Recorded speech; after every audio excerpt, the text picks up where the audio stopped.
예, 2022년 한 해가 벌써 보름을 지나가고 있습니다.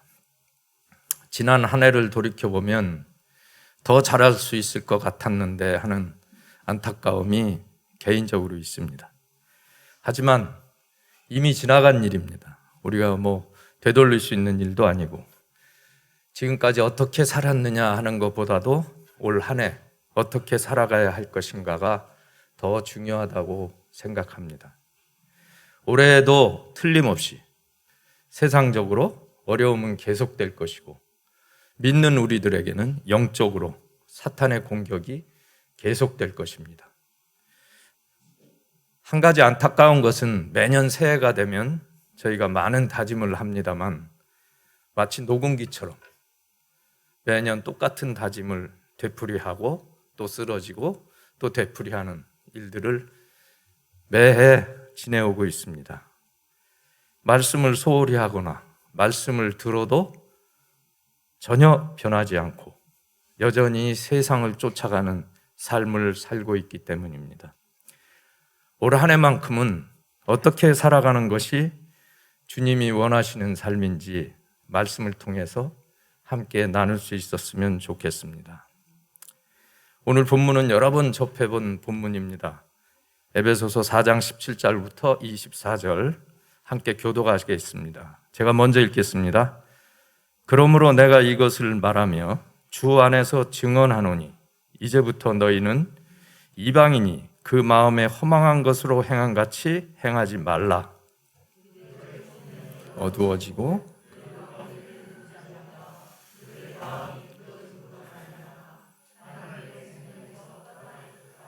그들이 감각 없는 자가 되어 자신을 방탕에 방임하여 모든 더러운 것을 욕심으로 행하되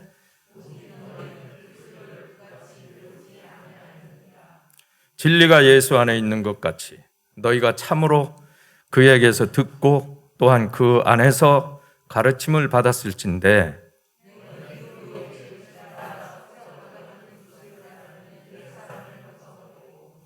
오직 너희의 심령이 새롭게 되어 함께 읽겠습니다. 하나님을 따라 의와 진리의 거룩함으로 지으심을 받은 새 사람을 입으라. 아멘. 오늘 본문 처음에 나오는 시작 말씀은 그러므로 내가 이것을 말하며 라고 시작합니다. 그러니까 17절 앞에 15절 16절에 이제 결론 부분이 있는데 잘 아시는 것처럼 성도는 주님의 지체로서 선을 행함으로 그리스도의 장성한 분량에까지 자라가야 되고 주님과 연합해서 사랑으로 세워져 가야 한다는 것을 말합니다. 근데 바울은 이게 너무나 중요하기 때문에 이것을 말하며 이것을 증언하며 계속 중복해서 강조하고 있습니다. 먼저 17절에 보면 이제부터 너희는 이방인이 그 마음에 허망한 것으로 행한 같이 행하지 말라고 합니다. 본문에서 이방인은 이방인이냐 유대인이냐가 아니라 불신앙의 상태를 말합니다. 불신자는 허망한 것을 행한다는 것입니다. 헛되고 의미 없는 삶이나 물질이나 권력, 음욕 같은 육체의 욕망을 우선하는 세상을 떠난 세상을 쫓아가는 그런 삶입니다. 요즘 가장 많이 쓰이는 단어 중에 가짜 뉴스라는 게 있습니다. 인터넷으로 유튜브로 가짜 뉴스가 넘쳐나서 무엇이 참이고 가짜인지 구별하지 못할 정도이고 판단도 하기 전에 말씀이 급속하게 번져나가서 한 인생을 돌이킬 수 없는 궁지로 몰아넣기도 합니다. 또 각종 증명을 허위로 만들어 제출하고 가짜 학위로, 가짜 논문으로 타인의 정당한 기회를 빼앗는 일이 아무렇지 않게 일어나고 있습니다. 최근에 잘 아시는 것처럼 대기업의 격리 팀장이 무력을 이기지 못해서 사상 초유의 거액을 횡령하는 사건이 있었습니다. 그 결과는 충격적인 아버지의 죽음이었습니다. 아파트 개발 과정에서 막대한 이익을 챙기다가 2명이나 극단적인 선택을 했습니다. 자신의 욕망을 위해서 불법도 불사했지만 그 결과가 드러나니까 그렇게 추구하던 행복이 한순간에 무너져 내리는 것을 목격하고 있습니다. 그래서 성도는 하나님 안에서 살아가야 합니다. 세상 사람들처럼 결과만을 추구하다 보면 잘못된 지름길을 택하게 되고 결국은 수치를 당하고 비난의 대상으로 전락해버릴 수 있습니다. 교회를 다녀도 마치 치성 들이듯이 나의 믿음으로 살면 사실은 불신앙의 삶을 사는 것이라 할 수 있습니다. 성도들로부터 존경을 받고 목회를 훌륭하게 하던 목사님도 스캔들과 무력을 이기지 못하고 쓰러지는 경우가 많습니다. 하나님의 이름으로 하나님을 무시하고 자신의 욕망을 위해 주의 복음까지도 가로막는 그런 죄를 범하는 것이라고 할 수 있습니다. 여기까지는 다 하는 얘기인데, 그런데 문제는 우리에게도 그럴 수 있다는 것입니다. 비난만 할 일이 아니라 어느 순간에 나락으로 떨어질 수 있다는 것을 명심해야 합니다. 특별히 올 한 해 실족하지 않도록 허망한 것으로부터 지금 돌이켜서 주에게까지 자라가야 한다. 바울이 간절하게 권면하는 것입니다. 올 한 해만큼은 나의 욕망이 믿음보다 앞서는 그런 허망한 삶이 아니라 한 걸음 한 걸음 주님의 말씀을 따라서 과정의 정당성을 지키며 살아가는 여러분과 제가 될 수 있기를 원합니다. 이어지는 18절 말씀입니다. 함께 읽겠습니다. 그들의 총명이 어두워지고 그들 가운데 있는 무지함과 그들의 마음이 굳어짐으로 말미암아 하나님의 생명에서 떠나 있더라. 두 번째로 허망한 것에 빠지지 않으려면 하나님의 생명에서 떠나지 말아야 합니다. 이방인들이 허망한 것을 쫓는 이유는 무지함으로 하나님을 떠나 있기 때문입니다. 불신앙의 사람들이 하나님을 모르기 때문입니다. 무지함의 원어적 의미는 판단력, 통찰력이 없다는 것이라고 합니다. 하나님의 생명, 즉 지금도 살아계시는 하나님을 몰라본다는 것입니다. 마음이 굳어졌다는 것은 헬라어로 포로시스라고 하는데, 포로스, 즉 대리석에서 파생된 말입니다. 어느 순간이 아니라 오래 방치했더니 마음이 대리석처럼 굳어져서 말씀이 자라지 못한다는 것입니다. 심기지도 못합니다. 그렇기 때문에 더 굳어지기 전에 지금 기회가 주어졌을 때 하루라도 빨리 돌이켜야 합니다. 늦으면 늦을수록 돌이키기가 어렵습니다. 우리 하나님은 사랑과 공의라는 두 가지 속성을 동시에 지니고 있는 것을 잘 아실 것입니다. 하나님의 사랑은 성자 예수님을 이 땅에 보내서 우리의 죄를 대속하시게 한 십자가를 감당케 하시고 또 모두가 구원을 얻기까지 지금도 참고 계시는 크고 놀라운 사랑입니다. 그야말로 저희들은, 신자들은, 성도들은 그 은혜로 지금까지 살아간다고 할 수 있습니다. 때로 힘든 고난을 만나기도 하지만 특별한 하나님의 연단으로 그 은혜를 누리며 살아간다고 할 수 있습니다. 하지만 하나님은 사랑이시니까 무조건 죄를 지어도 용서하신다고 생각하면 큰 오산입니다. 그것이 바로 총명이 어두워서 하나님께 대해서 무지한 것입니다. 사랑과 동시에 하나님은 공의의 하나님이십니다. 하나님은 주님의 십자가 때문에 저희를 용서하시는 것이지 십자가의 공로 없이 무조건 사랑하시는 것은 아닙니다. 왜냐하면 공의의 하나님이시기 때문입니다. 하나님의 생명에서 떠나지 말아야 영적 무죄함에서 깨어나고 공의의 하나님과 동행할 수 있다고 믿습니다. 호세아서 10장 12절 함께 읽겠습니다. 너희가 자기를 위하여 공의를 심고 인애를 거두라. 너희 묵은 땅을 기경하라. 지금이 곧 여호와를 찾을 때니 마침내 여호와께서 오사 공의를 비가처럼 너희에게 내리시리라. 올해는 굳어진 마음밭을 갈고 여호와를 찾는데 힘쓰시기를 바랍니다. 지금 찾아야 합니다. 말씀을 나누는 이 시간도 각자의 마음에 오는 대로 하나님의 말씀인가 하여 마음을 열고 받아들여야 말씀이 살아서 움직입니다.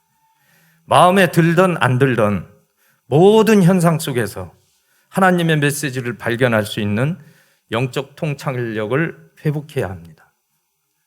때로는 듣기 거북하고 냉정한 말씀이라도 마음을 열고 진지하게 들어야 영적 통찰력을 회복하는 것이라고 할 수 있습니다. 올해는 가정은 물론 국가적으로도 어려운 일들이 많을 것입니다. 헛된 세상의 유혹과 여론을 따라가지 말고 주께 다짐한 것들을 잘 감당하면서 연초에 목사님께서 3가지 정도는 꼭 다짐을 하고 올 한 해만큼은 지켜보자고 하셨지 않습니까? 그것이 무엇인지 각 개인에게 주어진 다짐일 것입니다. 올 한 해만큼은 그걸 좀 잘 감당하면서 결국에는 여호와의 공의가 말씀처럼 비처럼 내려서 인애의 열매를 거두는 여러분과 제가 되기를 원합니다. 19절에서 20절 말씀 또 함께 읽겠습니다. 그들이 감각 없는 자가 되어 자신을 방탕에 방임하여 모든 더러운 것을 욕심으로 행하되 오직 너희는 그리스도를 그같이 배우지 아니하였느라. 세 번째로 새해에는 우리의 삶이 방탕에 방임해서는 안 된다고 생각합니다. 본문에서 감각 없는 자라는 것은 죄 속에 계속 머물면서 죄인 줄도 모르는 영적으로 무감각한 그런 사람을 말합니다. 교인이라 하더라도 주일날 교회에 나와서 말씀을 듣고도 아무 생각 없이 다시 현실로 돌아가는 교인이라면 그 또한 영적으로 나병 환자 같은 무감각한 사람이라고 할 수 있습니다. 그런데 그것은 하나님이 하신 일이 아닙니다. 우리 사람들이 스스로 마음이 굳어져서 자신의 타락에 대해 아파하고 애통하는 마음이 없기 때문에 무감각하게 살아가는 것입니다. 이런 사람은 방탕에 방임하여 말씀대로 더러운 것을 욕심으로 행합니다. 닥쳐올 불행을 깨닫지 못하고 자신을 매우 육감적이고 더러운 어쩌면 돼지우리 같은 그런 탐욕 속에 자신을 방치합니다. 그렇게 되면 잘 아시는 것처럼 미지근한 물 속에서 서서히 익어가는 개구리처럼 점점 자제력을 잃고 영적인 죽음에 이르게 됩니다. 오늘날 젊은이들이 성적인 욕망과 불경건함은 탐욕과 불가분의 관계라고 할 수 있습니다. 탐욕이 뭡니까? 가장 강력한 우상입니다. 정욕에 탐닉하여 죄와 마귀의 노예가 되고 한번 빠지면 급속도로 타락해가는 것입니다. 그렇기 때문에 말씀과 기도로 주님을 꼭 붙들어야 됩니다. 또한 주님에 대해 배우면 배울수록 더 나은 삶을 살도록 애써야 합니다. 주님을 잘 안다고 하면서 여전히 이방인과 같은 삶을 살고 있다면 참된 성도라고 할 수 있겠습니까? 올해에는 불신자들과 확연히 구별된 삶을 살아가는 여러분과 제가 되기를 원합니다. 21절에서 23절 말씀입니다. 또 함께 읽겠습니다. 진리가 예수 안에 있는 것 같이 너희가 참으로 그에게서 듣고 또한 그 안에서 가르침을 받았을진데 너희는 유혹의 욕심을 따라 서러져가는 구습을 따르는 옛사람을 벗어버리고 오직 너희의 성령이 새롭게 되어 하나님을 따라 의와 진리의 24절은 빠졌네요. 하나님을 따라 의와 진리의 거룩함으로 지으심을 받은 새 사람을 입으라. 잘 아는 말씀입니다. 마지막으로 새해에는 저와 여러분이 성령의 도우심으로 유혹을 물리치고 새 사람으로 살아갔으면 좋겠습니다. 그런데 이걸 왜 매년 똑같이 다짐해야 됩니까? 왜 삶으로 증거가 되지 못합니까? 주님의 말씀이 들어올 때 머리로만 알고 들려지는 말씀을 소홀히 대하고 나에게 하시는 말씀으로 받아들이지 않기 때문에 마음이 변하고 생각이 변하고 삶이 변해야 하는데 머리로만 알고 있기 때문에 올 한 해 저와 여러분 정말로 올 한 해만큼은 마음으로 말씀을 받아서 행동이 변하는, 삶이 변하는 그런 아름다운 한 해가 되었으면 참 좋겠다고 생각합니다. 왜냐하면 그리스도인이라 하더라도 우리는 옛 아담에게서 물려받은 타락한 본성을 지닐 채 살아갈 수밖에 없습니다. 한 영혼이 죄나 유혹이나 탐심에서 벗어난다는 것은 결코 쉬운 일이 아닙니다.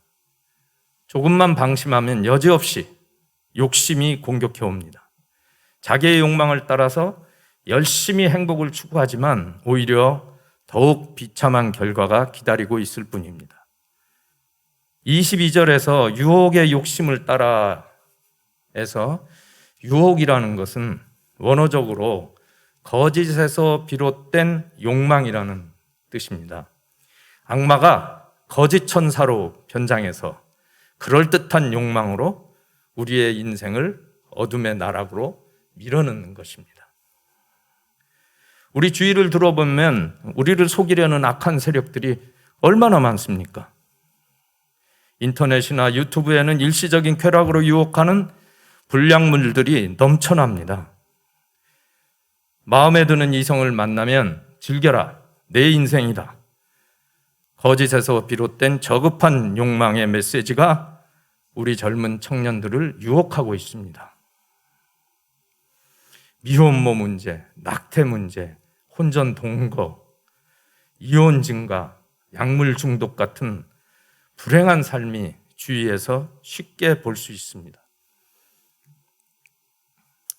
놀라운 소식 하나는 최근에 인터넷 아카이브 웨이백 머신이 캡처한, 그러니까 이 인터넷상에서 돌아다니는 그 말들을 캡처한 겁니다. 캡처해서 2021년 세계 사망률 1위는 낙태입니다.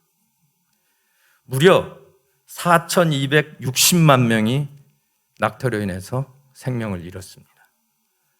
2위가 전염병입니다. 1,300만 명입니다.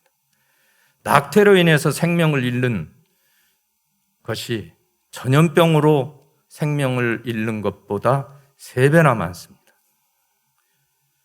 거의 한 나라의 인구가 1년에 사라지는 겁니다. 그런데 이것이 2년째 계속되고 있습니다. 사탄의 목적은 하나님처럼 될 수 있다는 거짓 유혹으로 하나님을 닮은 인간을 하나님으로부터 쫓겨나는 비참한 그런 인생을 만드는 것입니다. 태초부터 사탄의 목적입니다. 지금도 끊임없이 공격해오고 있습니다. 거짓된 유혹에 빠져서 누리는 행복은 언제 떨어질지 모르는 외주를 타는 고개사 같은 행복입니다. 우리가 방심하면 사탄의 계략에 올 한 해 순식간에 빠져들 수도 있습니다. 올 한 해만큼은 어지러운 세상 속에서 유혹의 낡은 옷을 벗어버리고 주님을 따라 참된 자유를 누리는 한 해가 되기를 원합니다. 빛이 비치면 어둠은 사라지게 되어 있습니다. 무조건입니다. 우리 모두에게 빛 대신 주의 말씀이 계속해서 비춰지고 어둠이 물러가는 축복이 임하시기를 기도합니다. 여전히 세상과 양다리를 걸치면서 살고 싶습니까? 아니면 아직 해결해야 될 일이 있으니 나중에 천천히 주님을 따라가겠습니까? 여전히 옛 모습으로 살아서도 안 되지만 오늘에 머물러서도 안 됩니다. 세상을 향하는 거짓된 유혹의 사다리를 다시는 돌아가지 못하도록 우리가 걷어차야 됩니다. 누가 대신해 줄 수가 없습니다. 이 일만큼은 우리 스스로가 해야 됩니다. 23절에 심령이 새롭게 되어라고 할 때 다수는 이를 성령으로 해석을 합니다. 즉 성령으로 마음이 새롭게 되어라는 뜻입니다. 우리가 구원은 받았어요. 구원이란 단순히 죄를 회개하고 용서받는 것으로 머무르는 것이 아닙니다. 용서받은 후에 반드시 주님과 새로운 관계로 나아가야 구원을 받은 사람의 모습입니다. 일상의 삶 속에서 구원의 선물을 누리는 사람이 진정으로 구원받은 사람이라고 할 수 있습니다. 우리 힘으로는 안 됩니다. 그래서 성령을 구하는 것입니다. 일시적인 욕망이나 열정으로 불가능합니다. 성령께서 계속해서 새롭게 하시고 우리는 삶 속에서 계속해서 순종할 때 가능한 일입니다. 고린도전서 2장 10절의 말씀입니다. 함께 읽어보겠습니다. 오직 하나님의 성령으로 이것을 우리에게 보이셨으니 성령은 모든 것 곧 하나님의 깊은 것까지도 통달하시느니라. 아멘. 오직 성령만이 영적 민감함을 주실 수 있습니다. 성령에 의해서 미처 보지 못하는 하나님의 깊은 것, 나도 깨닫지 못하는 깊은 것까지 깨달을 수가 있습니다. 우리 한국교회에 성령에 대한 오해가 있습니다. 우리 장로교 같이 조금 성령을 조금 소홀히 하는 경우가 있고요. 반대로 성령을 자기 욕망을 위한 도구로 착각하기도 합니다. 은사나 방언, 무슨 통변이나 병을 고치는 도구로 성령을 하락시킵니다. 그래서 이 부흥회 같은 데 가면 막 지금 일하신다. 성령께서 지금 심지어는 잘하시는 것처럼 하나님 내 말 안 들으면 죽어. 마치 성령을 종부리듯 합니다. 성령은 소홀히 여겨서도 안 되지만 그렇다고 종부리듯 해서도 안 됩니다. 잠잠히 경건한 마음으로 성령의 음성을 들으려고 애써야 하는 우리 믿음의 순종의 대상입니다. 우리가 말을 잘 듣는다, 어린아이가 부모님 말씀을 잘 듣는다 할 때 귀로만 잘 듣는 것이겠습니까? 말씀을 따라서 순종하는 것까지를 말을 잘 듣는다고 말합니다. 우리 교회도 성령을 바로 알아서 더 많이 의지해야 합니다. 성령이 마치 내 손에 들린 요술방망이도 아니지만 무시해서도 안 됩니다. 성령은 우리를 바르게 인도하시는 능력자이시기 때문입니다. 요한일서 2장 27절 말씀입니다. 함께 읽겠습니다. 너희는 주께 받은 바 기름 부음이 너희 안에 거하나니 아무도 너희를 가르칠 필요가 없고